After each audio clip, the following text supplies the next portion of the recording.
Bugun demak navbatdagi rinoplastika. Bemor septoplastika o'tkazgan 6-7 yil oldin burunda juda ham katta travma bo'lgan. Burun spinkasi chap tomonga o'tib qolgan.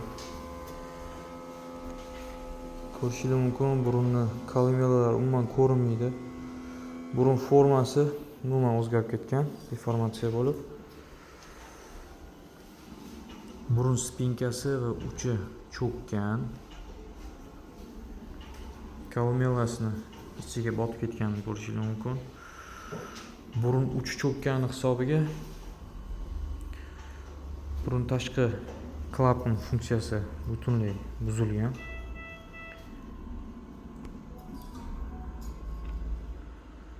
Bugun burunni formasini va nafas olishni rekonstruksiya qilamiz, ya'ni qayta tiklaymiz. Qovurg'a tog'ay yordamida operatsiya o'tkazamiz.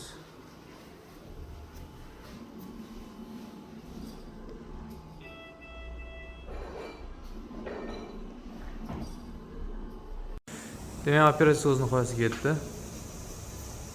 Bemorda rekonstruktiv rinoplastika qilindi. Burun uchlarini, burun spinkalarini hammasini qayta tikladik.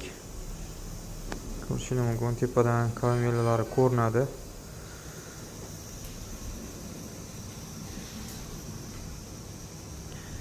Tashqi klapan tiklandi. Burun spinkasi ko'tarildi, burun uchi ko'tarildi. Qovurg'a tog'ay yordamida burun rekonstruksiya qilindi. Burun asosi to'g'rilandi. O'ylaymizki, bemor juda ham xursand bo'ladi va natijadan nafas olishlari ham yaxshilanadi.